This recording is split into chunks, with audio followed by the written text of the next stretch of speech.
Simple mga pagkain na paborito ng mga Pinoy, chop suey, ginisang ampalaya, fried chicken at adobong manok. Sasamahan mo ba akong kumain pag ganito ang pagkain? Pritong isda, pipino, kamatis sibuyas, bagoong na may sili at nilagang itlog. Samahan pa natin ng mainit na kape.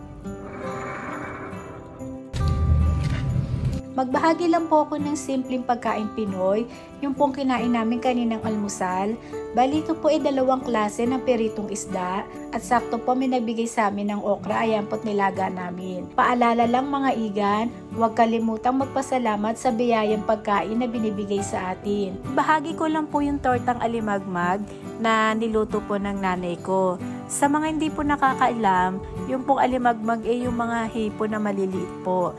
So yan po yung isa sa luto na ginagawa niya. Then nag-add lang po ako ng hilaw na mangga na may bagoong. Tara mga igan, kain po tayo!